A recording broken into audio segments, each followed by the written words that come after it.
Everybody, welcome to tonight's episode of the Not Your Average Mark Wrestling Podcast. I am your host, the Tutorial Boss Guapo. With me, the only man in existence that you can truthfully say to. Triple H called me, wants his beard back. But Mike Caldwell. Mike, what's happening, man? Well, he can't have it back. Who wore it better? Me. Trips may have something to say because you know he's watching. Because why wouldn't he be watching? I don't. do you think he cares? No. It doesn't matter what you think. Sorry, had to be done. What's up, everybody? I want to start tonight by first off, we had somebody jump in and give us a follow. I want to say thank you to Jess0986 for the follow. Appreciate you so much. We got J-Rev in the chat saying, what's up, man? Of course, Mikey and Fred with the 36-month subscription. Thank you so much. 3 years is a long time. So, before we get started, gotta say a few thank yous. Say thank you to Ross and the boys from Labor 12 for our intro-outro music. I want to say thank you to, I guess I should talk about the intro-outro music. Track's called Head Rush, album's called Monsters. If you haven't heard it yet, I don't even know what to tell you anymore. It's been almost 4 years. Mm-hmm. And because it's been almost 4 years, they got all sorts of cool stuff going on. You want to check them out, head over to their website, labor12.com. That's laborxii.com. Thank you to Joe and American Legacy for the Not Your Average merch. We got hats, we got bandanas, we got beanies. We got all the things. We just got all the things. Speaking of all the things. Yes. They should be clicking all the things. Yes, be clicking all the things. Thank you to J-Reb's 3D Printing for this little piece of awesome right here. See, you ain't even see it in all its glory. Watch this. Look how cool that looks. It is very cool. It really is. So if you have some kind of logo or something like that you want to put into a light box like that, get a hold of my boy Cameron, jrevs3dprinting.com. Thank you to Blind Ambition Studios for the awesome graphics. Thank you to the WrestlingSociety.com for including us in their podcast room. And, of course, the one that makes it all work, can make even that look good, the one, the only, the guy. Patrick, thank you for what you do. And you might think to yourself, what is it that Patrick does? I can tell you what Patrick does. Everything. He's the guy. If you need pictures, he's the guy. You need video, he's the guy. You need sound, he's the guy. You need a cool website like NotYourAverageMark.com. He's the guy. And if you want to watch a PLE, along with myself, with Mike, with everybody else, with the community, he's also the guy that put together our Discord. If you haven't checked it out yet, you can find it in the About section of any of our socials. Join in. It's a couple of questions. We do watch-alongs for Raw, for SmackDown. We'll be doing a watch-along for both nights of SummerSlam. It's a good time. Well, we got one more thank you. One more thank you. That's for everybody that's here, everybody that's in the chat. Absolutely. All the lurkers that may not say anything, but they're there. Mm-hmm. Speaking of the chat, like I said, we have J-Reb in there. We've got Janine Wade saying it's Guapo and Mike makes my Thursday. We're happy we can be here with you. Erin Marie saying, hey, what's up, Erin? Glad you're here. The one and only Christy Mickelson in the house tonight. Christy, glad you could join us. We got a really, really cool community. Yes, we do. That we get to talk wrestling with, and it's awesome. So let's do that. Let's talk some wrestling. I'm ready. Let's talk some SmackDown. I am so excited for this match at SummerSlam. I'm so happy they started the show with the contract signing between Gunther and Nick Aldis. Yes, that was a really good segment. We got Aldis having some little banter with Adam Pearce. Mm-hmm. Adam Pearce saying, as soon as you sign this, I get to take over for your duties as SmackDown general manager. That's right. He has to relinquish all supervisory duties in order to wrestle this match. And he didn't even think twice about it. He says, I know what I'm doing. So here's another deal. If you didn't notice, Nick Aldis in a suit. Adam Pearce in a suit. Mm-hmm. Gunther in a white T-shirt. Yep. Because he is not taking this as serious as he needs to be. I believe his exact wording to Nick Aldis was, "This will be the biggest match of your life, but it is below me and a waste of my time." Wow. It's the biggest match of your life. For me, it's Saturday. Right? For me, it was, see, that's a callback all the way to MJF and CM Punk. I love it. J-Rev in the chat saying, when your boss steps down to fight you, you're going to get your butt kicked. Unless you're Gunther. I mean, he's kind of... Gunther is the one that destroys all the hopes and dreams of all the little children. In fact, he is. And he tried to do that to Nick Aldis, but Nick Aldis said, him right in the mouth. What something did he get to say? What did he get for his troubles? Well, he got a big pop and then put through a table. Yeah. I'm just excited for this match. Nick Aldis, Magnus. Nick Aldis. Yes. Former and acknowledged by Michael Cole as a former NWA heavyweight champion. That he was. Which kind of ruffled Adam Pearce's feathers because Adam Pearce is a former NWA heavyweight champion too. Booker T, NWA. Mm-hmm. Anyway, all this goes back to medical. Mm-hmm. And we got Kathy back there sitting by the door of medical, and the water bottle assault man. It's not going to hurt you, I promise. Sami Zayn. Mm-hmm. Cuts a hell of a promo. He does. He talks about Cody, and all he's got to do is say when, and he gets a shot. This person gets a shot. Nick Aldis, he's not even a wrestler, and he gets a shot. Like, he's very upset. Mm-hmm. Highly spirited, if you will. Mm-hmm. Cool thing is, he does get a match. Yes. For half a second, I was like, are we going to do Sammy and Adam Pearce? Like, is Adam going to go too? Half a second, I was like, maybe. No, what it is there's going to be a fatal four-way at the end of the show, and the winner of that faces Sammy. The winner of that match at SummerSlam is the number one contender for the title. Yes. So Sammy's not happy about it, but he'll take it. Hey, he's on the show. Yeah, he's on the show. If he would have talked much more crap, he might not have been on the show. These are facts. So that takes us into Laney Reed versus Brie Bella. Now, I couldn't help but notice something.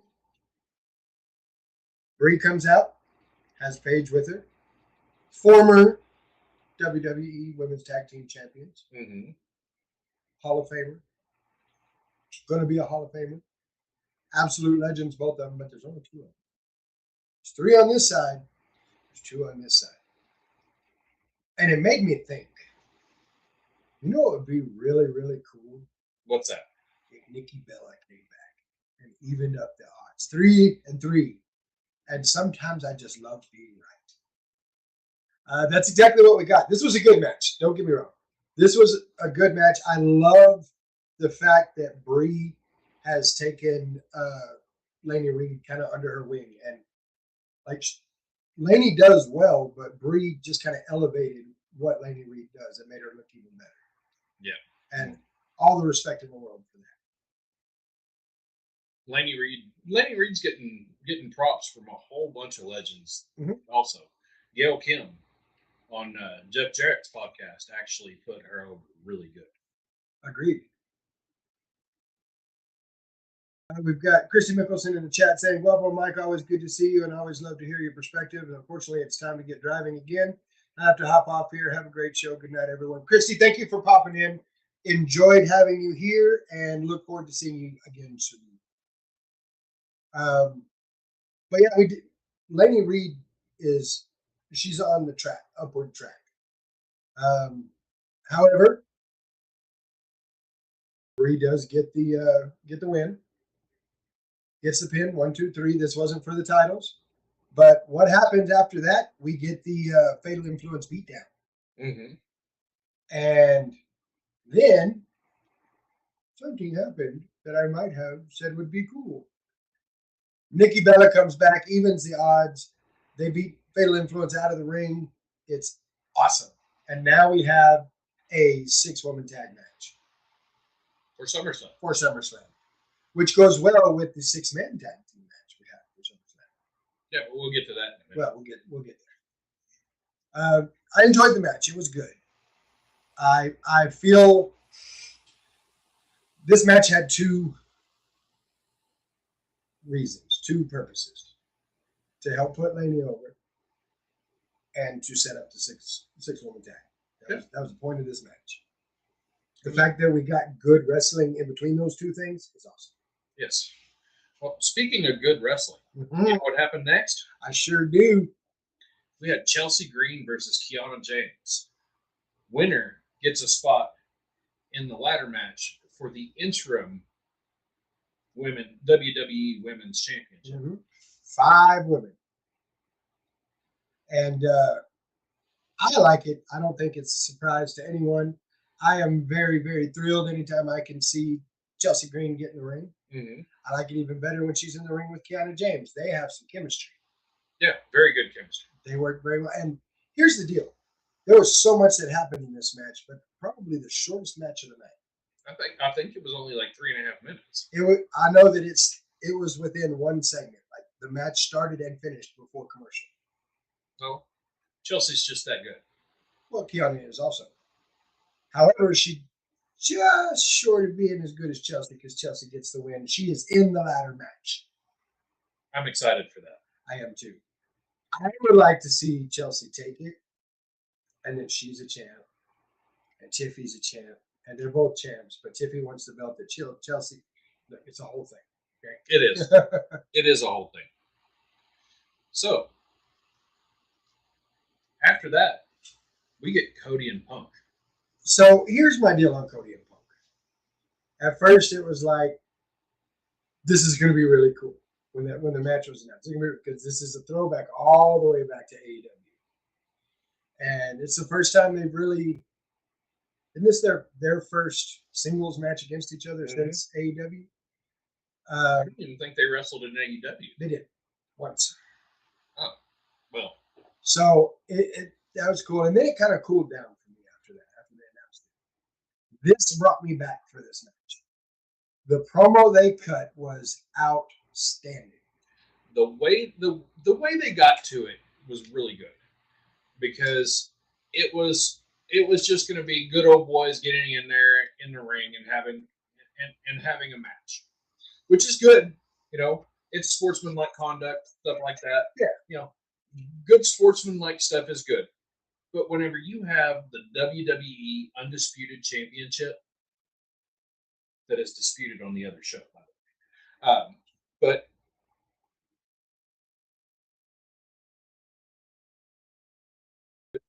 you have these two, you need extra fire in there to make things more. And that's what you got, because this felt very personal. Because you've got Cody Rhodes saying, I don't respect you. Like he goes through this whole thing, and Punk's like, seriously? You don't like me, but you respect me. I have to point something out. CM Punk said some words that I've heard a long, long time ago. He said, I'm your only friend. And then Cody says, I have to beat you. And when I do, I'm going to be the 4-time WWE champion. Did you notice the way he could have said 4? Sportsman callback there, man. I mean, Anderson was his coach for a while. Fair. So, I mean, that would be really cool. It would be very cool. No, I like the back and forth they had. I love how they made it sound personal, and it's brought me back to being excited for this match. So. Yes. Well, I was excited for this match anyway, but now I'm extra excited. Right. So, you know who wasn't excited with last week's SmackDown? Nia Jax, because she kind of got screwed out of a match. No. Because, you know, Charlotte Flair came out and interrupted because she mad at Jade Cargill. No. So Charlotte has to go against Nia on this show. Again, the winner of the match is in the 5-woman championship ladder match. It's a good match. I mean, you wouldn't expect Nia Jax and Charlotte Flair with the different types of ring presence they have and the different ring psychology they have to have such good chemistry, but they really do. They had to work for that chemistry because I remember a time, probably about 4 years ago, where we were trying to figure out if things went wrong and they were shooting on each other. That's fair. That's fair. All in all, a good match. Of course, Jaden Crew shows up, throws the beat down on Charlotte, and so Charlotte Flair wins by DQ, which means Nia Jax is out the ladder match. And screwed again. Mm-hmm. And the poor announce table paid for it. Nia, that announce table didn't do nothing to you. Just saying. That brings us to our main event of the evening. A fatal four-way: Royce Keys, Damian Priest, Finn Balor, and Trick Willie. With the lemon pepper steppers. And the winner of that faces Sami Zayn at SummerSlam to be the number one contender. Right, to determine the number one contender. This is a good match on paper. And a whole lot of times, if I say that this is a good match on paper, that means that it wasn't a good match. Thus is not the case here. This match was awesome because they gave it enough time for everybody to shine. Right. Keys came in first and just leveled everybody. And then Damian Priest went on a tear. And then Finn went on a tear. And Trick Williams took everybody. Like, everybody got their moment to shine. And just when it looks like Royce Keys about to win this match, he's got it. The werewolf shows up. The werewolf shows up and snatches him. Pulls him out the ring. So Finn takes advantage and hits the coup de grace. And 1, 2, 3, Finn Balor pins Damian Priest and is going to SummerSlam. I'm not sure if you noticed or not, but, entrances are kind of my thing. Mm-hmm. Did you notice that Finn Balor did the thing? Oh, believe me, I noticed that Finn Balor did the thing. Okay. Because I did. I did the thing too. Now, more of a what if that I really like the sound of. Okay. Sami Zayn's problem. I lost the belt after 9 days because you can put me in a match and not tell me who it's against. I got no time to prepare. Blah, blah, blah, blah, blah. Finn Balor shows up as the demon. Beats Sami at SummerSlam. And Sami throws a bigger fit because he didn't say he was going to fight the demon. He was ready for Finn Balor, not for the demon. Very interesting. I would like to see that personally. Honestly, I don't feel like Finn has to go the extra mile. I don't either, to be honest. I will say SmackDown was good. I mean, solid A performance for me. There were a couple of hiccups, but nothing major. Allow me a moment to change your mind on that. Nick Aldis was there and hit Gunther. Chelsea Green is in the championship match. Finn Balor's going to SummerSlam.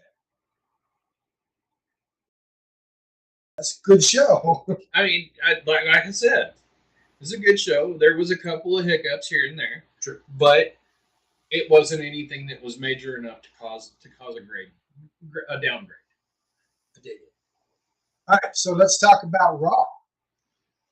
Start the show off with Obafemi, the ruler, coming to the ring for a weigh-in. I'm not 100% sure why we're doing a weigh-in. Like, I'm pretty sure Hell in a Cell sits around the ring, so I don't think there's a weight limit to Hell in a Cell. I mean, unless they get on top, and damn boys don't need to get on top. You know what? that makes sense. I wish they would have said something about that, where we need to make sure that we construct this cage well enough to where if these men do get up on top of it, it doesn't fall through on them and they get hurt. We had 302 pounds for the ruler. Yes, and 303 pounds for the beast. allegedly, because he did not step on the scale in front of anybody. He didn't step in the cage. No, he locked the door and nearly swallowed the key. That would have been a long wait. Paul Heyman was a mad walrus. Yes, he was. Okay, this is my theory. Okay, all this slamming of the microphones that they've been doing is finally coming back to catch up with them. The Roosters have come home. So, Trips, I know you're watching. Because, of course. Tell your wrestlers to quit throwing the microphones. Because he went through, 2 microphones trying to get to one that worked? 3. That's what I'm saying. He had to hand off 2 of them to get the third one to work. So, yeah, it was not ideal, but this is going to be one of those matches. Let me not even call it. This is going to be one of those fights. I'm excited for it. I really am. Okay. Before we go too much further on that, I like the weigh-in. I like the promo, regardless of the small audio issues. Mm-hmm. What I did not like was, why did Obafemi have to commit 10 counts of assault on a police officer? They looked at him funny. You don't know, one of them might have said something about his mama. That was the guy he dropped on his head. Yeah, that guy definitely said something about his mama.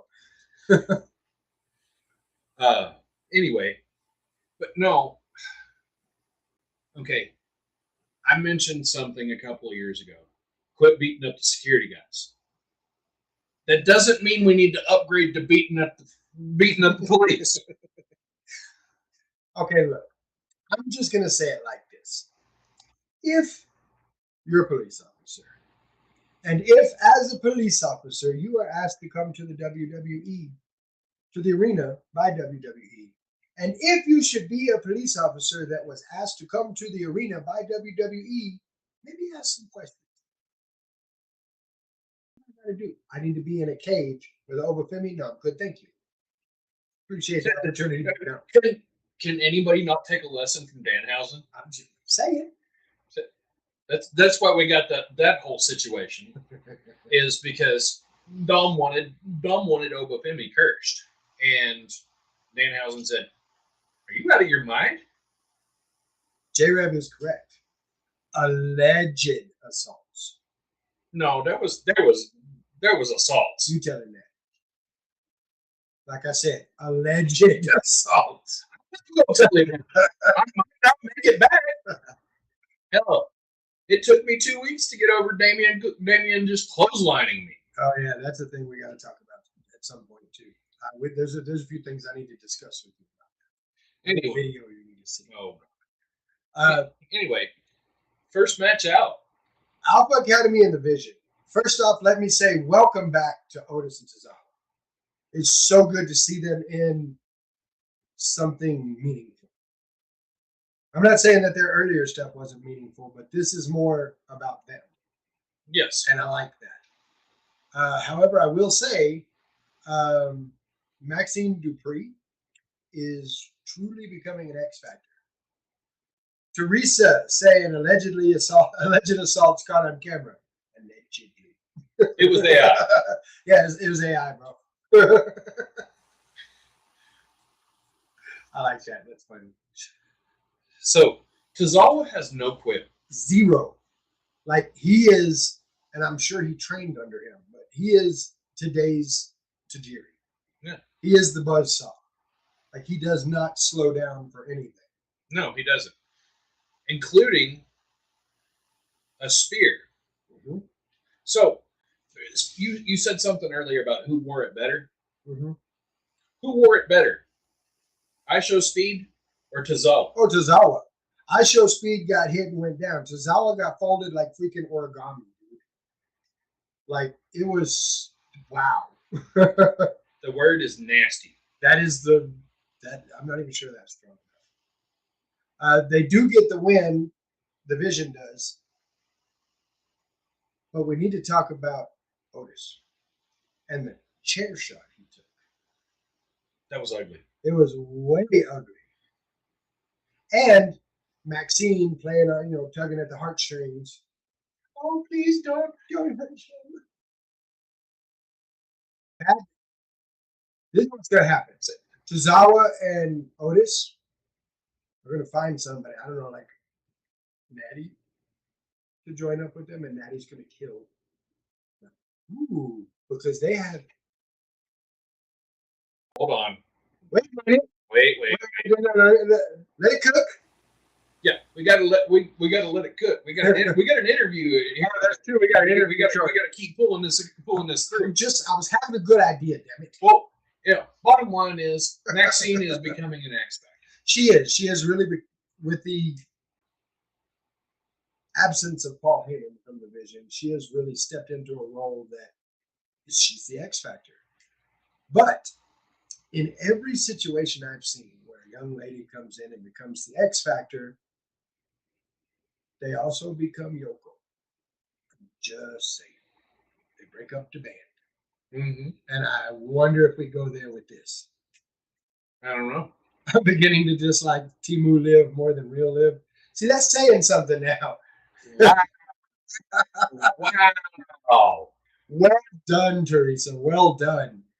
I like that a lot. No. You know what else I like? Javon Evans, because that boy, I don't see.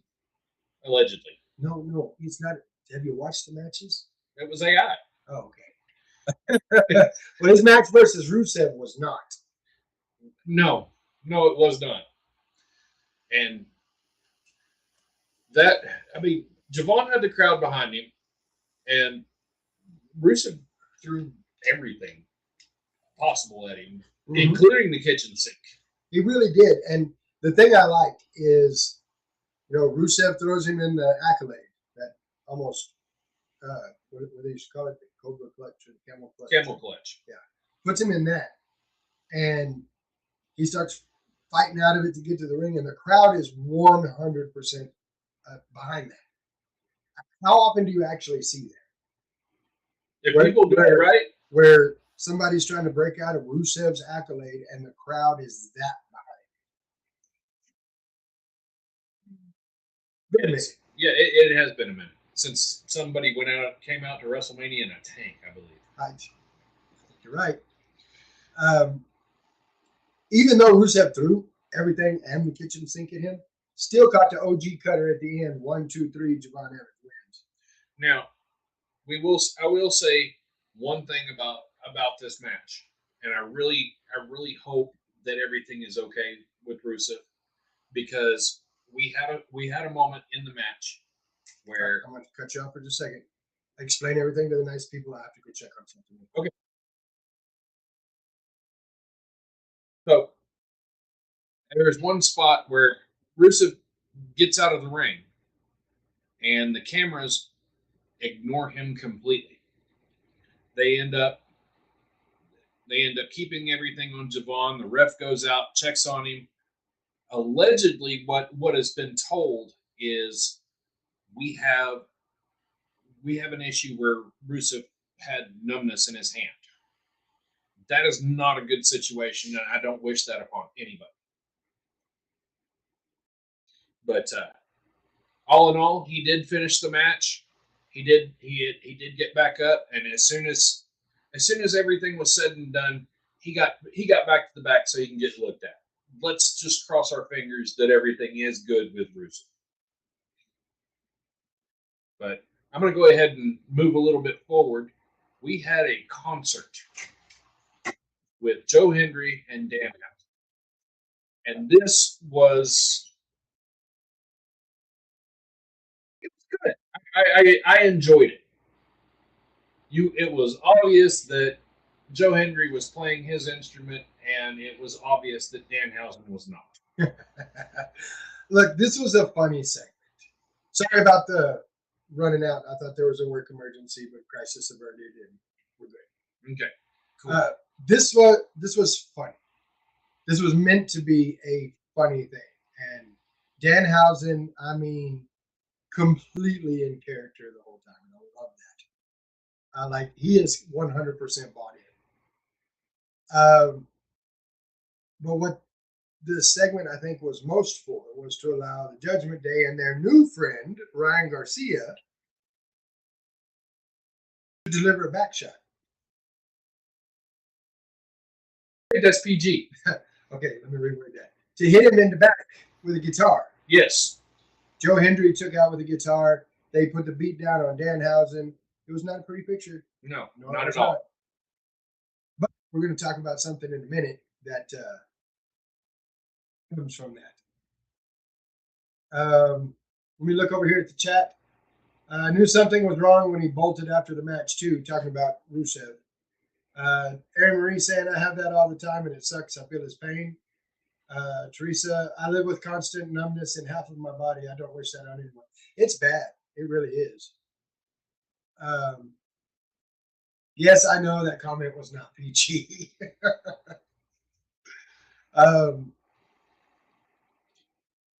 So we go out of that. We go into Rey Mysterio versus All Ego Ethan Page. This was maybe match of the night. This was really good. It was. It was a really, really good match. Can I point out something for the nice people at home? Rey Mysterio, in all the things that he did in that match, is 51 years old. No. 51. I remember being 16 years old watching Rey Mysterio. Exactly. And he was already into it by then. Mm-hmm. 51 years old and moving in the ring like he does. It is crazy. Well, I'm gonna go ahead and put something out there in the ether. Okay. The mid card right now Mm-hmm. at WWE is getting major difference in reactions than the main event crowd. Yes. Louder, stronger. Mm-hmm. Why? And this is where I feel it is. We actually have in the mid card, we have distinguished heels and distinguished faces. We have somebody to root against. We have somebody to root for. Right. We're not. It's kind of wishy washy in the main event right now. It is because you get, and I think you said this before the show, you get the people that want to sing Seth's song but chant OTC. Mm-hmm. Like that's what you mean by the wishy washy. Yeah. Yeah, I get that. I do want to say Ethan Page is really, really good at what happens between the moves. Yes. The way he sells, the facial expressions, when he gets mad, the anger that he shows. So good at it. Oh, absolutely. I think that's one of my favorite things about him. In the end, Ethan Page able to get the win. Yes. On Rey Mysterio, on a legend. Yes. So, and it was a very good match. Actually, I think you already said this, but I felt like it was match of the night as well. Yeah, it was match of the night for me. But after this, we have the backstage segment. Yes, we do. Adam Pearce is looking at Danhausen and yelling at him, saying, "You need to give Dom his money back." And you're gonna let me tell him. Yes, we're getting a human monies on the pole match. I have not seen anything on a pole match since WCW.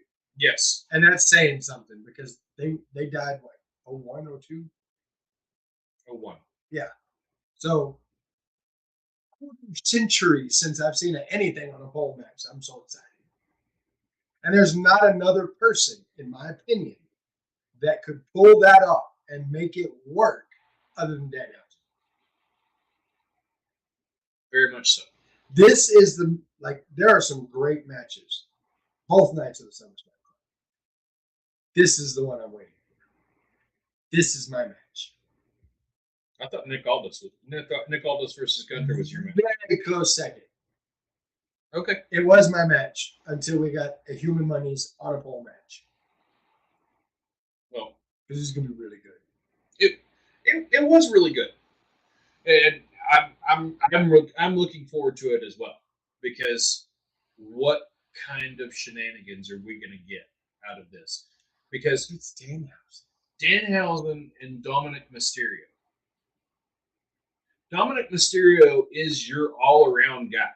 Mm-hmm. He is, I'm not trying to say he's another from somebody in the past, but he is following the footsteps really closely of the Miz. Yes, he is, and doing a very good job of it. He can take anything that you give him, and he can make it work. And I really enjoy that. I do too. But I really enjoy Danhausen. Yes, but speaking of making things work, we have the Usos segment. Yes, and Jay says, "This your warning shot." And Solo comes from the crowd and says,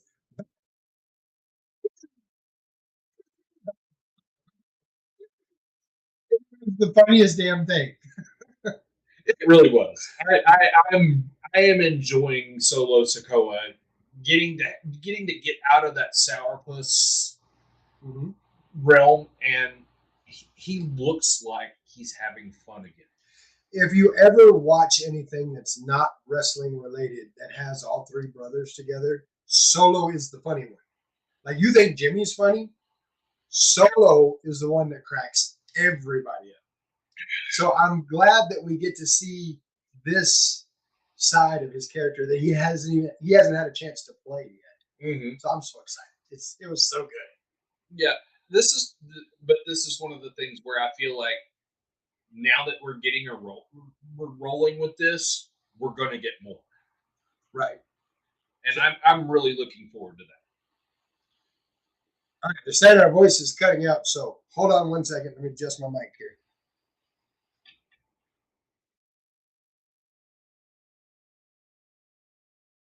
See what the hell I'm doing.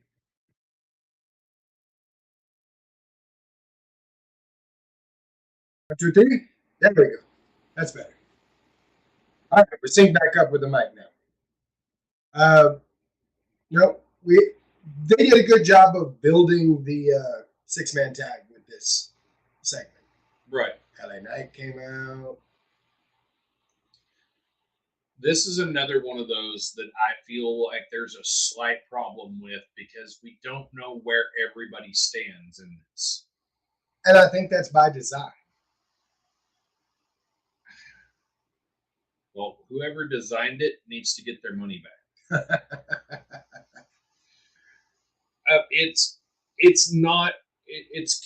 You confuse them, you lose them. In some cases. And right now, nobody knows which direction to go with this. To me, that's part of what I enjoy about it. It's you've got the unlikely coupling of Solo Sikoa and LA Knight. My enemy's enemy is my friend, kind of thing. Mm-hmm. And then Royce Keys, who doesn't care what they got going on, he just wants his hands on Jacob. Very much so. So, it works out. Yeah. I mean, all in all, decent segment. Crowd was trying to figure things out, I think.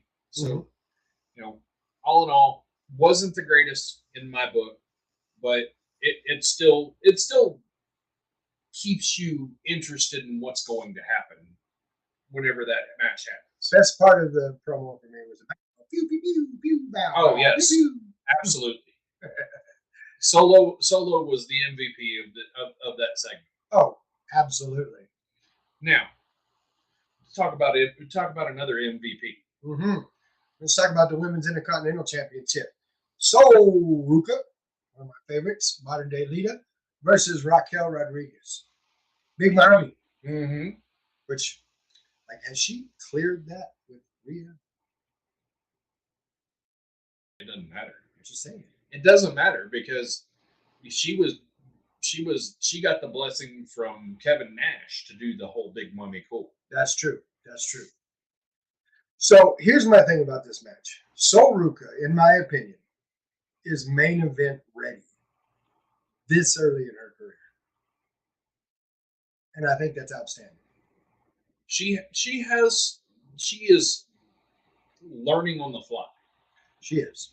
And considering 2 years ago, nobody knew what a Sol Ruca was. Mm-hmm.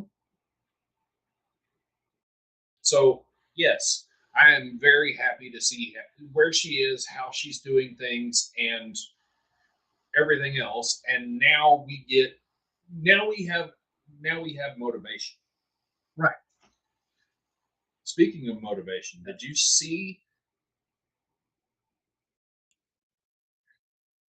you happen to see that color that Raquel got? I did. Like, she got her nose like right across the bridge of her nose. And when was the last time you saw that kind of color in a woman's match in WWE? When Nia Jax and Tiffany Stratton were doing things and things got out of hand. It's been a hot minute. It's been over a year. Yeah. So I think it was not intended to happen, but I think that it added to the story. I think that she ran with it.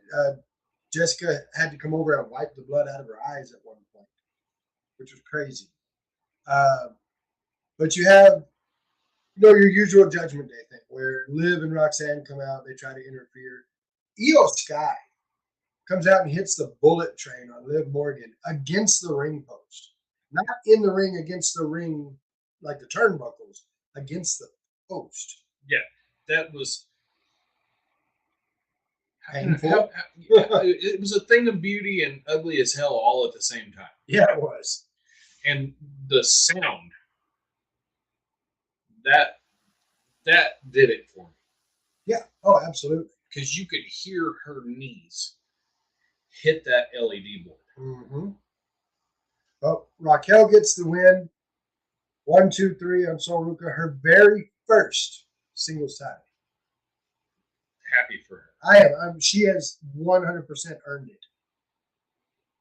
That takes us to the last thing of the night. Seth Rollins, Roman Reigns, face to face. What could go wrong?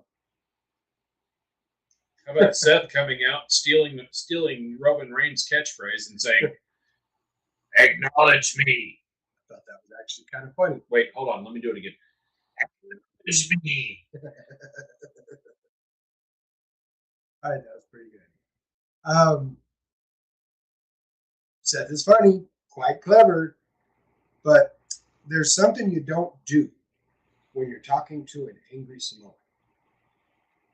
You don't bring up his family and say that when I beat you at WrestleMania, your family was in the front row and they were crying. I hope your entire family is at SummerSlam so I can see them cry again. Roman Reigns lost his shit. Punched him right in the face. Yeah, like it's him. He was not happy. But I'm kind of glad the brother thing is over with, and now we've got heat. Yeah, we do. We had heat before, but now I feel like this is more personal than anything else Roman Reigns has done in the last year. It really is. It's and I can't believe I'm saying this. It's equally as personal, in my opinion, as Cody finishing the story.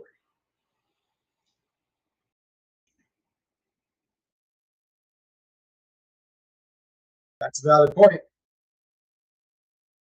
Reason makes a valid point. Kind of throwing Roman's words back at him there. Didn't Roman do that to Jacob a while back? Mm-hmm. Sure did.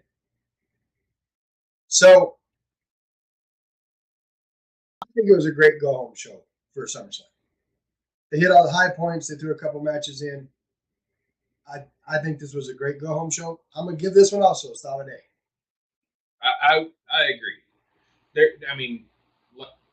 Like I said with SmackDown, there were a few little things but nothing major to to downgrade. Well, I will say this in about 10 minutes. We have very special guest Mateo El Feo joining us. So before he does, I want to go through a quick rundown and give some predictions for. Oh, no, he's already jumped in. What's up, Mateo?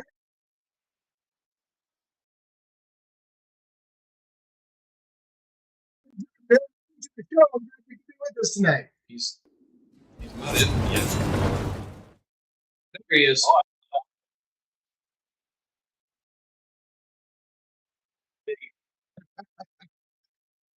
Yes. I think the guy is going to fix that real quick.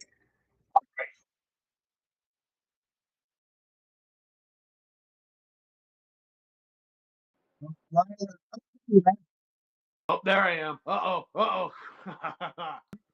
Ladies and gentlemen, now that the video is there, let me officially welcome to the show El Hijo de los Carnales, Mateo El Feo. Welcome to the show, man.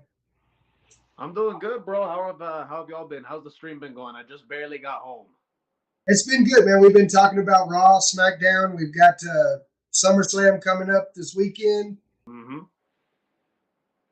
So, All good stuff. I'm very excited for SummerSlam. I'm gonna be going to a watch party to go check all that out. well, glad you bring up watch parties. We're having one here on our Discord as well for anybody that wants to join. Um, there's a few things I wanted to ask you about those.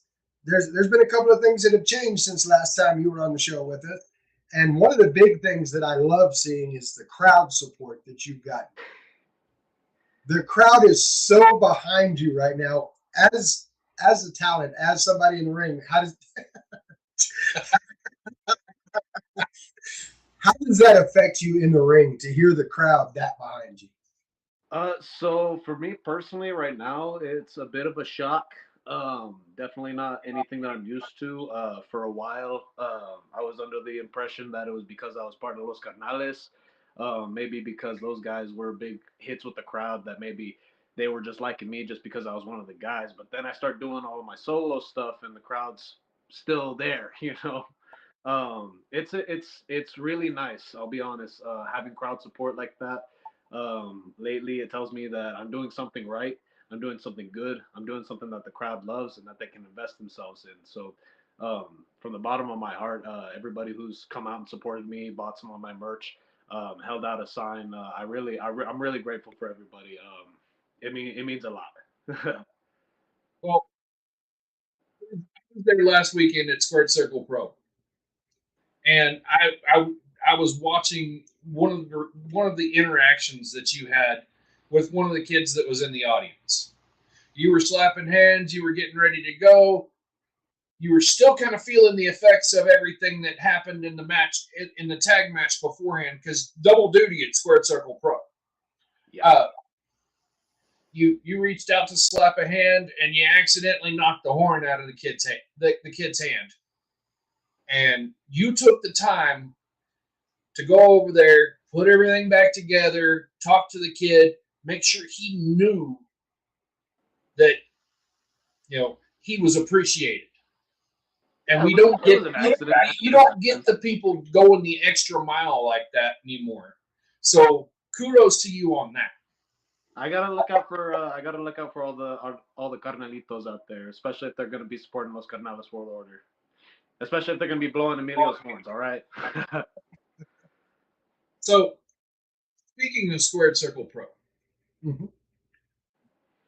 I feel because I got a I got a really good seat for everything because I was up there in the DJ's crow's nest, being able to watch everything. My friend, you were the MVP of that show. Thank you. I appreciate that very much. I had a lot of people coming up and singing my praises, and it was honestly a little overwhelming at times. I didn't get jaded. What's the word I'm looking for? I was just having a very difficult time processing it all because I wasn't sure if people were just saying it just to say it, or or what. It was overwhelming to say the least, though. But I'm grateful to have done it.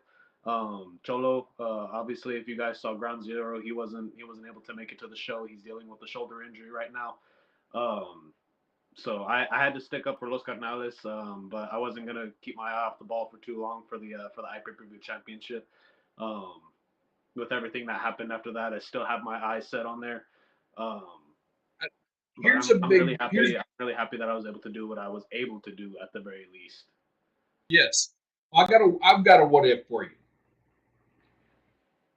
What if Mateo El Feo was not in that tag team match? Do you think that you may have got it, that it may have gone better for you?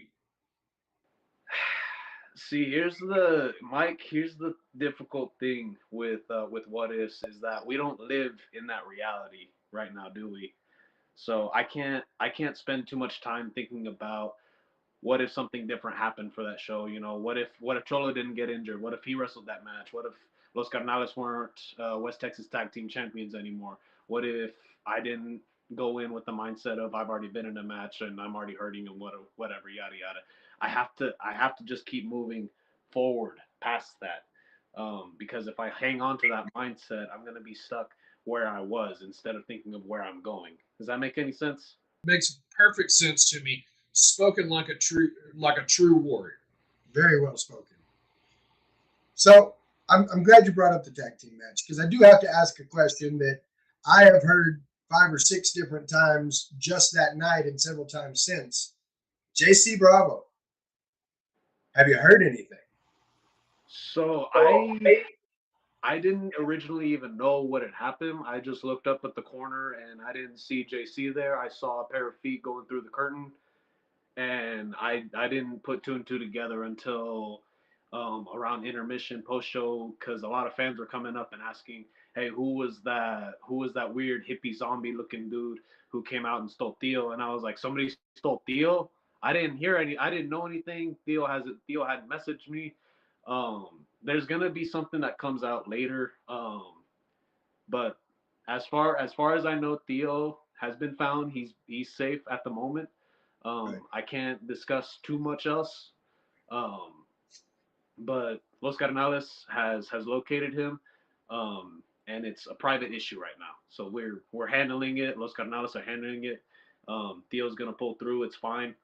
The future of the tag titles, we're still discussing it. But like I said, I keep saying it, but Theo's fine. That's all I can say right now. Well, and that I think that's the thing people are wanting to hear most. So I'm glad that you're able to give us that Theo's okay. He's gonna be all right.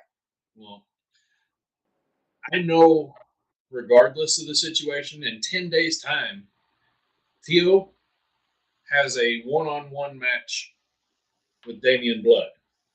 That's gonna be a wild one. Yes, that had been announced recently. That's the only reason why I'm saying that I can't talk about anything because I don't want anybody to get the idea that Damien has an edge over Theo, or anything like that going into the match. I don't even want him to. I just don't want him to get into that headspace. Um, I've, I've been in the ring with Theo, and I know for a fact that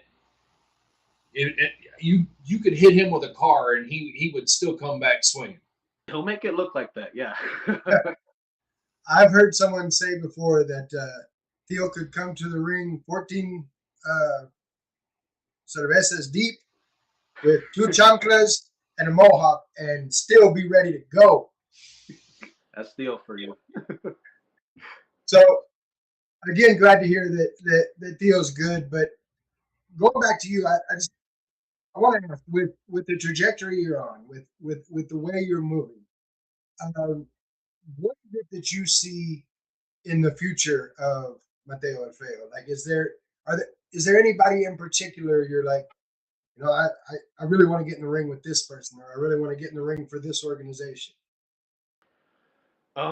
In terms of everything that's gone on in West Texas, I've worked just about everything that's out here. Even some of the lucha libre shows that happens out here in West Texas. Um, so we're talking about dream matches here. I'll be honest. I've seen Demo come in, pop in and out of BCW and SCP. Um, he's made it. He's even made it to one of the Lubbock Pro Wrestling 101 shows, which was really cool of him. Um, so I always love seeing that dude. He's got a great attitude. He connects a certain way with the crowd, um, especially the female fan base. um, but seeing him do what he was capable of doing with Aaron Arms this weekend, I really want to mix it up with him at some point in the future. That would be really cool. But in terms of what's available in the championship scene at the moment, we still have issues with the Guerrilla Militia in BCW. Los Carnales do. That would be a whole lot of fun to try and go for the tag titles there. And Tino Valentino, who is the Golden Spread champion in the SCP. He's worked a couple of the one-on-one shows, and I really want to mix it up with him for that belt because he had an amazing match with who was it? It was Ryan Justice and who else? I'm blanking on the name. Sunrise. Helix Sunrise. Helix Sunrise is another cool dude. I love seeing that dude in the locker room. He brings really good energy. But in terms of championship matches, Tino Valentino's kind of high priority on that list for me. Well, so I've got I've got another question for you. Is what kind of message do you want to send to those that are following in your footsteps that want to get on the same road that you are on? Hard work pays off. Being in the right place at the right time. A lot of what I'm gonna be saying is cliche, but the reason why it's cliche is because it works. But hard work pays off, and being in the right place at the right time pays everything forward to yourself in your own career. And if you want to get anywhere in life, rub shoulders with the right people, make a good impression, bust your ass every single day, inside and outside the ring, and you're gonna make it far. Even if you don't start getting the fans that you have now or that you want now, excuse me, you're going you're gonna have people who are gonna support you because they see the type of person that you are, and they're gonna see the hard work, the dedication, and the willingness that you have to do what you're striving for. Well, we've seen you. We first you first burst on the scene as the announcer for Los Carnales, and look at you now. I mean, you you are the living embodiment of hard work pays off. Thank you. I appreciate that. No, and I definitely agree with that. And kind of like he was saying, as far as the people that want to follow in your footsteps, I don't know if you noticed it at Squared Circle Pro this past Saturday. I I too have a pretty good seat since I sit right by the ring. Um, some of the kids that are out there, like you have them in the palm of your hand. What does that do for you? Like there's a certain responsibility that comes with having the younger. You yourself being younger than some of the other wrestlers are. Those younger than you, those kids that are watching and cheering you on. How do you handle that responsibility of being there for them? It's relatively difficult. I've recently had a nephew come into my life a few years ago. Um, my sister gave birth to a little boy back in September a few years ago, and having him kind of in my life kind of changed my perspective of how people look up to me, because I didn't realize that I had an impact on people at such a young age. And so whenever I hear those kids out there chanting my name or cheering for me or blowing Emilio's horns, um, whenever I'm out there having a match, I start feeling a kind of connection, and um, I start feeling that willingness to try and be that role model that those kids are looking for, um, whether it's something that they don't experience at home, or if it's just because, hey, that's a cool lucha guy in a mask, hey, whatever, woo. Um, it still means a lot that somebody is looking up to me, and saying to themselves, "That's the guy that I want to be like," because that's not a feeling that I've experienced very often in my life. I've talked about it on um, till death, but it's the support is nothing like I've experienced lately, and so giving back as much as possible, especially to the kids, it means everything um, in my career to try and keep building those guys up because who knows, we just had the kids camp at Love Pro Wrestling 101, so some of these kids are going to see what we're doing and they're going to want to do it, you know, in a professional setting. And so if I can be one of those role models, one of those people that they want to be whenever they grow up, then I'm gonna do what I can to be that role model. At least to fit the picture of myself in their head, you know, because I might not be that exact person, but I want to try and get as close to that person as I can. I got you. So that does beg the question. I'll let you get to yours in just a second, Mike. That does beg the question: who was it for you? Like when Mateo El Feo was a little carnalito, who was it that you looked up to like that? So obviously, Los Carnales. Whenever I was still just a fan in the crowd, um, those guys always brought a certain energy. It was always a party whenever Los Carnales showed up. But really, it was everybody out in the West Texas independent scene that I was seeing work these shows. Especially, I don't know if he's gonna be watching this, but I'm gonna go ahead and shout him out. Gabriel Alexander was one of those people who I really looked up to because of not only his story, his personal life, and everything that he has going on with his advocacy and everything. But he was just a great worker before he was forced into retirement. Um, and seeing somebody like that who was capable of something like that, even with everything that was holding him back, that's a big inspiration. But besides Gabriel, just everybody in our little bubble out here in the West Texas Indies, um, they were the people that I was looking up to whenever I wanted to start coming up because nobody else supported me whenever I wanted to do this except for those people in that bubble. Right, I get you. And it is somewhat, and I've come to learn this as I've been able to be around more. It really is a family, the bubble you're talking about. The West Texas wrestling community, be it the talent, the fans, it really is like a family. And uh, there's no more family you can get than the Carnales World Order. Exactly. Mike, you had a question? So, for all those watching, I want to know one thing that you want that you think most of to have them carry with you over this interview with you. Sorry, can you repeat the question? That was a little confusing.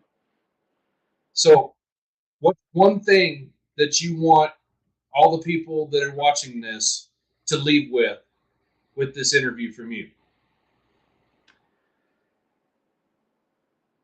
It doesn't matter your background. We talked about it a little bit before, but it doesn't matter your background, um, the difficulties that you have to deal with coming up. Especially in the school, we have a lot of guys with a difficult background, a difficult history, but that's not something that defines them, and that's not something that they're gonna allow themselves to get held back by. My insecurities, the reason why I wear the mask, um, it's it's not gonna be what's gonna hold me back, and I'm not gonna let people try and use it to hold me back. Um, I wear the mask for a reason because not just because it makes me feel safe, but it it creates less of a distraction while also bringing attention to me at the same time. Kind of a double edged sword. So a lot of guys like us, we find a way to work around all these issues. So if you have to find a way to work around your issues or if you have to find something that helps you forget about those issues so that you can go out there and pursue what you want to do.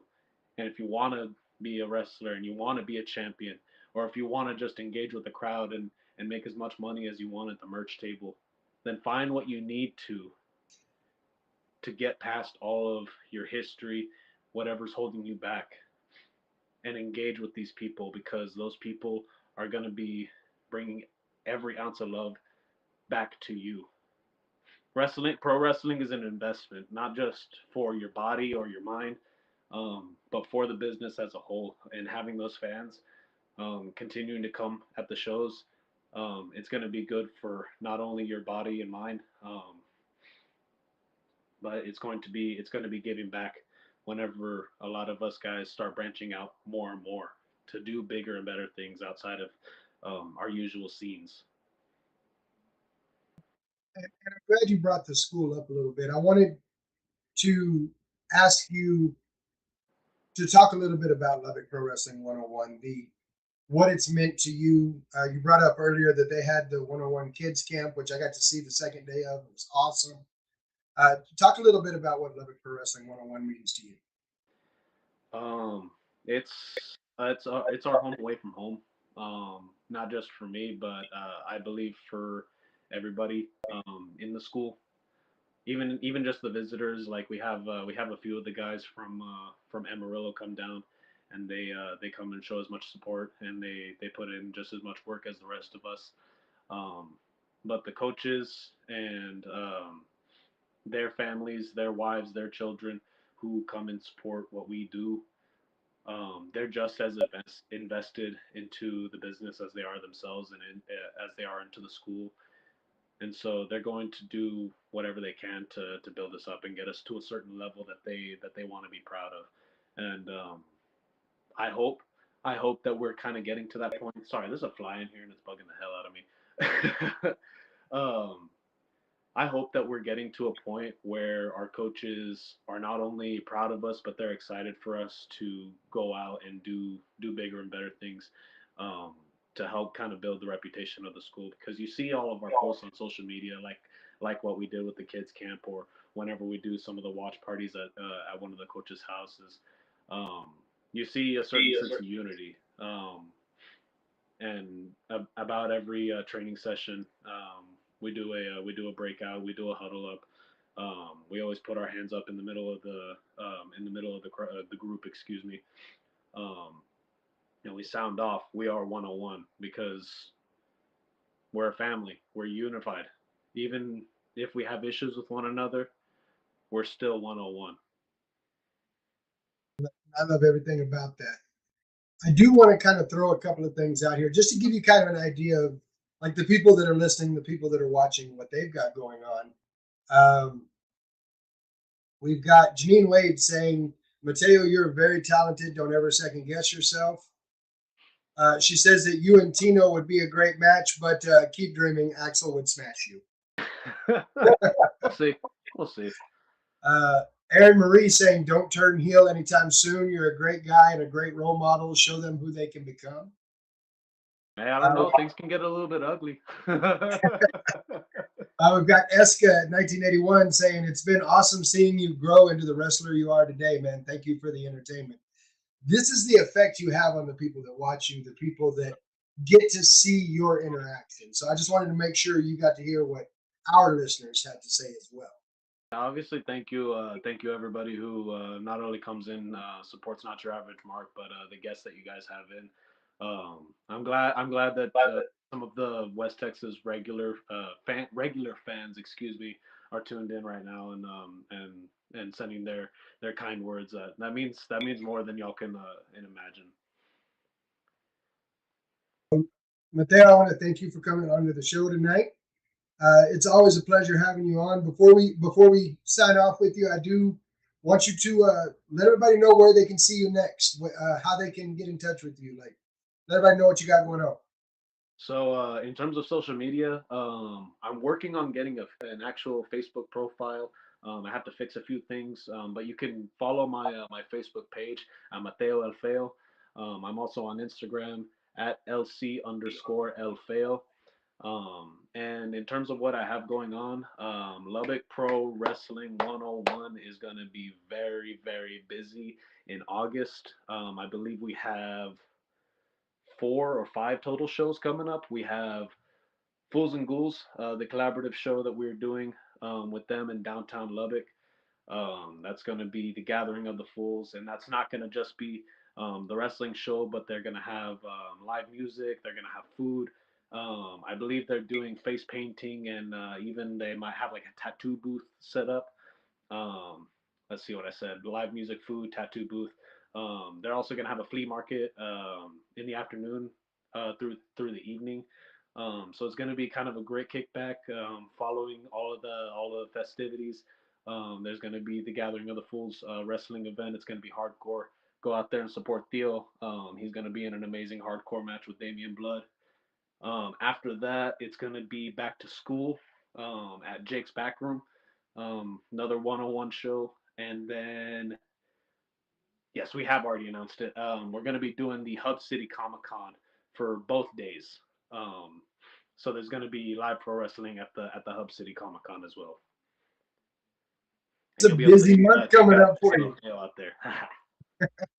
That's a busy month coming up for you, man. I look forward to seeing you at these. Sorry, what was that? I said I look forward to seeing you at these events. Yeah, it's gonna be a lot of fun. We're all gonna be very tired, but we love doing what we do. Pro wrestling is fun, and even with all the bumps and bruises, everybody that comes out and supports it makes it worth it. Well, again, I want to thank you for being on the show tonight, taking the time to join us and talk to our fans, which are also your fans, and just giving us an idea of what you got going on. So, Mateo, thank you. Is there any final words you'd like to give to the people watching, the people listening? Thank you guys for supporting Not Your Average Mark, a beautiful local wrestling podcast. Thank you for supporting Los Carnales World Order. And thank you for supporting El Hijo de los Carnales, Mateo El Feo. And guys, the next time you see me, it's gonna get ugly. I love it. I love it. Thanks, Mateo. Y'all take it easy. Y'all have a good night. Bless y'all. Yes, sir. What a good dude. Yeah. Like I really enjoy getting to see Mateo work. Absolutely. We got what? A little over 10 minutes left. We got about 12 minutes left. Let's talk some SummerSlam. All right, let's do it. We'll get some predictions in, and it's good. Glad to see you in, brother. I hope you're feeling better. I hope everything's going good for you. Chat, I want to hear from you. I'm going to list off some matches. I want to hear what you got going on. We'll start SummerSlam Night 1, the match everybody's talking about.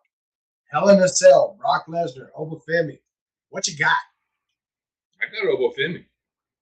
I mean, I kind of have to go with Obafemi myself. It's a big old boy. He's only one. He's only outweighed allegedly by 1 pound. Allegedly. Teresa chiming in with Oba as well. I think this is Oba's night. I think that they've built it really well, and I think Obafemi's going to be the one.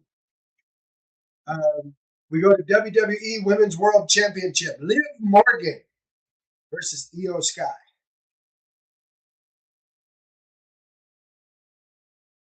It's a tough one, isn't it? Yeah, it is. I mean, honestly, hope Io Sky wins. I don't know if it's going to happen, but that's my hope right there. Io. No, I get you. I'm going to go ahead and say that Io is going to win. She's going to overcome the numbers game, and she is going to win that match. Io Sky will walk out your new WWE Women's Champion, Women's World Champion. Speaking of undisputed champions, CM Punk, Cody Rhodes. This is a tough one for me personally. Personally, I don't ever bet against Punk. I mean, that's smart thinking. I think Punk takes it. And I think we start seeing a more heelish side of Cody Rhodes. Follow me while I'm doing the podcast. Don't they know? Why ain't they watching? Yeah, why ain't you watching? Gunther versus Nick Aldis. I know what I want. I know what Yes. I think we're all in agreement of that. Unfortunately, they're two different things. Bottom line, I'm really happy that Nick Aldis is getting the opportunity to do what he loves to do on the stage that he's getting to do it at. Absolutely. We're the winners of that match. We really are. If you're going to have one more match, that's the match. And not to say that it's going to be one more match. He may go on for a little bit. Looking at the chat, Janine Wade saying Liv will take it with the help of chicken nuggets. Chicken tendies. Yeah, chicken tendies. I want EO to win, but betting on interference from the Judgment Day. There's definitely going to be interference from the Judgment Day. I'm feeling that's a given. But I think EO's going to overcome the numbers game. I really do. LA Knight, Solo Sikoa, Royce Keys versus Jacob Fatu and Jimmy and Jay, the Usos. This is going to be a tough one for me. Mm-hmm. Honestly, I think that Fatu and the boys are going to do it. Okay. It's a tough one for me too, because I'd like to see LA Knight, Solo Sikoa, and Royce Keys win this match. But I mean, it could make sense either way. But what would be really cool is to have LA Knight pin Jey Uso. Yes.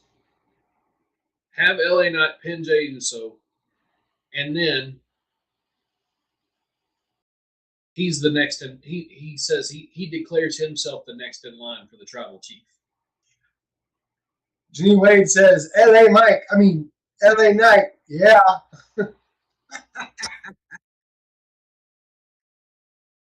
I'm really surprised it hasn't popped up yet. I really want them. I'm going to go ahead and call it LA Knight, Solo Sikoa, and Royce Keys. I think they win it. Fatal Influence, JC Jane, Fallon Henley, Laney Reed going up against Paige and the Bella Twins.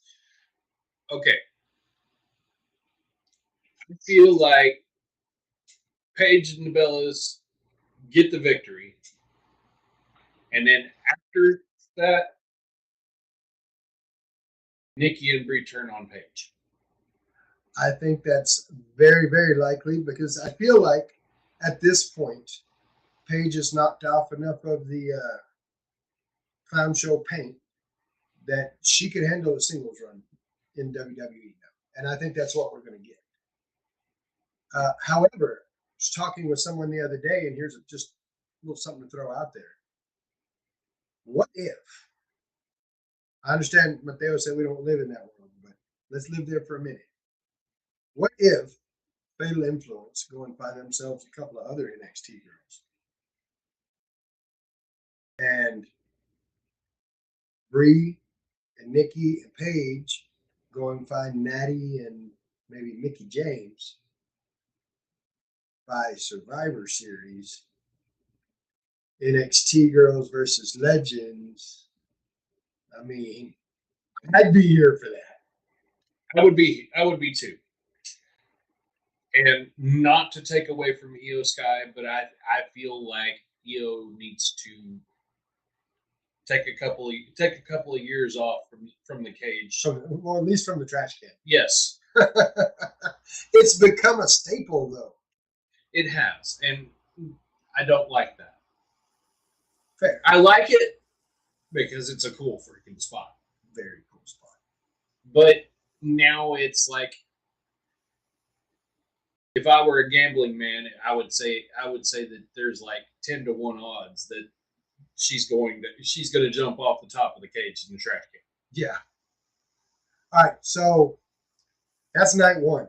What a card for night one. Mm-hmm. Like, holy hell.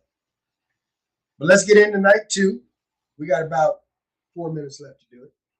So let's get it done. WWE World Heavyweight Championship, Roman Reigns versus Seth Rollins.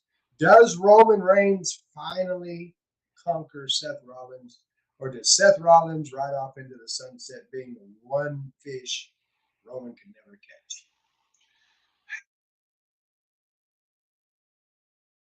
Torn. I really am. Mm-hmm. Because I feel like there's story on either side of this. It's the beauty of WWE programming right now.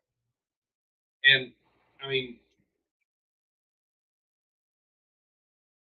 fine, I'm just going to go ahead and put it out there. It's going to be Seth. Okay.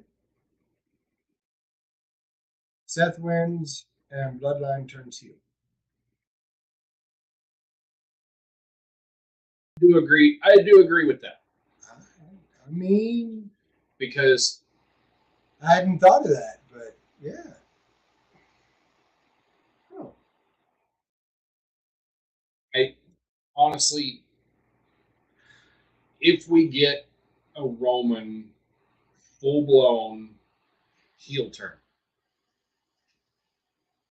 I believe he keeps it. Okay. If that happens, though, if we get the full return of the tribal chief, then Jimmy's going to be the first one to go join Soto. I want you to know that. Because what did Roman tell Jimmy?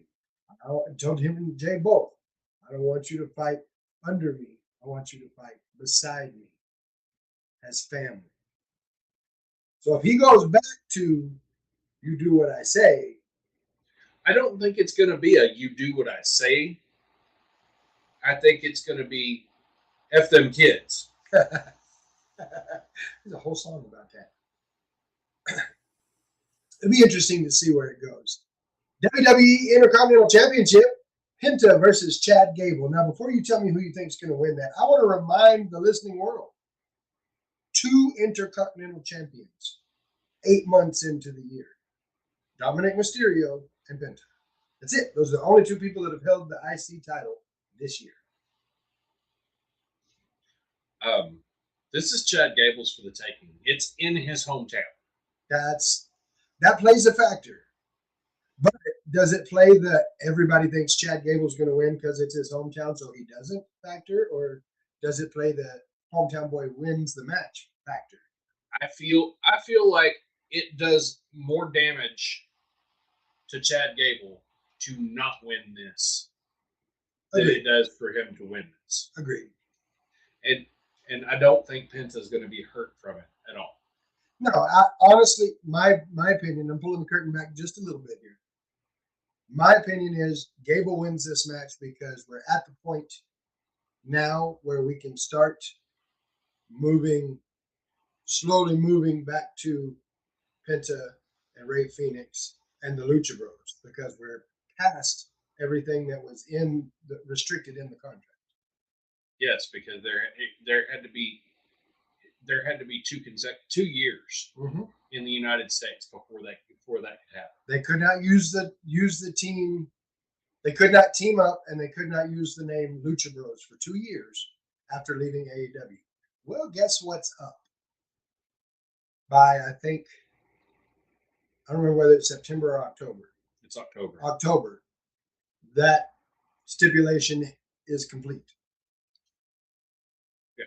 But they can do that in AAA still. Yes. As long as it's in Mexico. Okay, I was gonna say no, they can't. As long as it's in Mexico, they can't, because it's in the United States. They're not allowed to do it Until October.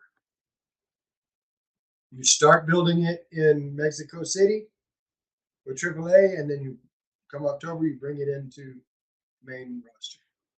That's what I think is happening. A human money's on a pole match. Dominic Mysterio and the very nice, very evil Danhausen. You really expect me not to go against Danhausen on this whole deal? Danhausen has this 100%. So they reunite in November. I think so. Aaron Marie said, "Night guys, see you tomorrow. Love you. Love you too. Thank you so much for joining us, Aaron." Danhausen all the way on this. Mm-hmm. Gotta be. So we got a 5-way ladder match for the interim WWE Women's Championship. Yes, we do. Tiffany Stratton, Jade Cargill, my girl Chelsea Green, Charlotte Flair, and either, we'll find this out tomorrow, either Julia or Lash Legend. I want Chelsea to win this. I do too. 100% I want Chelsea to win. I want Chelsea to win this. I think she does. I think the pop would be insane. She would be miserable to live with after she wins it, though. But honestly, I feel like we're going with Charlotte. I don't think we're going with Charlotte. I don't think Charlotte wins this. I think it's either Chelsea Green or Jade Cargill. And I'll tell you why. Chelsea Green, because that's who I want to win. Because I think the storylines that could come out of that and just the absolute insanity on TV would be great. Jade Cargill, because I don't think that Charlotte wins this at SummerSlam. I think it's either a Survivor Series, Royal Rumble, or Mania match that she wins that time. So,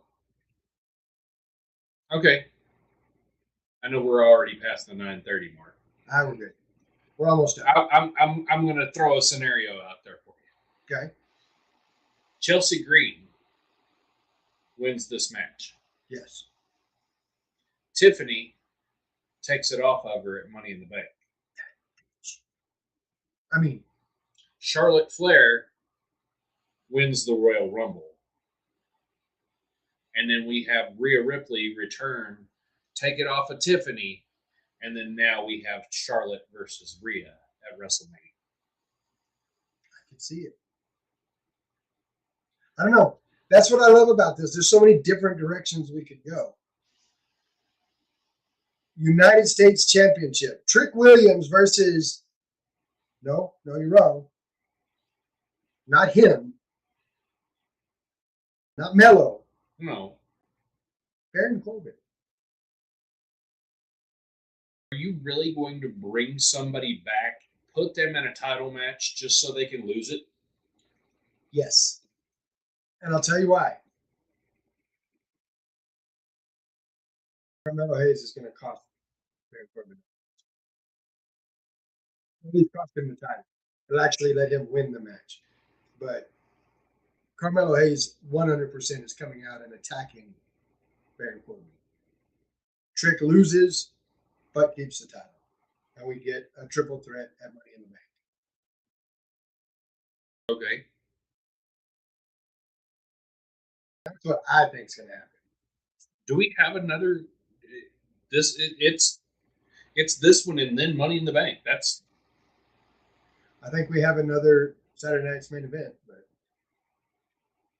it'll be a Sunday night's main event. Excuse me, Sunday night's main event. Number one contenders match for the undisputed WWE Championship: Sami Zayn, Finn Balor, when he does detain. I think Sammy's got it. I don't know. I'm kind of torn on this one. I think there's more storyline to Sami winning it, but I also know that they're pushing the narrative of it being 10 years since Finn has held that title. Would it be a bigger deal for Finn Balor to win it at Money in the Bank in a month? Or would it be a bigger deal if they played this up and got it to where Finn Balor was the challenger at Mania? We'll see that it's 11 years. No, because SummerSlam is whenever the 10-year mark is. Okay. I don't know. It's interesting to see which way they go. I'm looking forward to it. I will be here tomorrow doing the watch along for SmackDown, and then both nights of SummerSlam, also right here, putting it on air just for you guys to come in and watch wrestling with me because that's what we love. Mike, for the people watching, for all the people listening, and for the wrestling world in general, my friend, the floor is yours for final thoughts.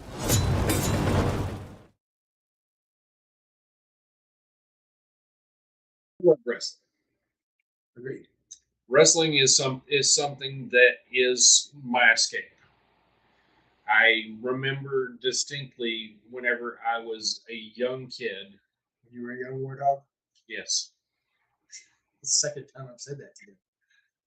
Whenever I was a young kid, I was 10 years old. My dad went ahead and bought the 1990 Royal Rumble. One of the best Royal Rumbles to date. And surprised me with it and everything else. And I had seen wrestling before, but that one right there was very special to me, and it that was the first hit of the drug. Mm-hmm. And hi, my name is Mike, and I am a wrestleholic. Well, we might as well go to the meeting together because I'm right there with you. I can't tell you the number of times I've said on this show, wrestling is my drug, and I'm always ready for that next fix. Wrestling is it's something that brings people together. It brings us together here. And I love each and every one of you for joining me on this crazy journey where we get to sit and we get to talk about wrestling and we get to pull the curtain back every now and then and we get to say, this is what I'd like to see happen. We get to bitch about the things that don't make any sense. Looking at you, AEW. I just appreciate the community that we've built here, and I love all of you guys for that. I think that's really it for tonight. I want to say one more thing. Okay. So you said community. Mm-hmm. We need to make this community grow. True. Tell your friends. Tell your friends. Tell your family. And you know what? Tell your enemies, because we love haters too. Yeah, if you ain't got enough haters, I can loan you some of mine. I mean, I got plenty. Yeah, tell your friend to tell his mama, to tell her grandma, to tell their bridge club to all come watch our show. And we love each and every one of y'all for that. We really do. All the joking and funny stuff aside, love every one of you for being here, for giving me this opportunity. It's my therapy. Like getting to talk to everybody is my therapy. So love you guys for that. I will be right back here tomorrow night for SmackDown. I hope that each and every one of you will be as well. And of course, we've got SummerSlam Saturday and Sunday night right here. Until then, I'm Guapo. I'm Mike Caldwell. And we're not your average marks. We'll see you tomorrow night. Yeah.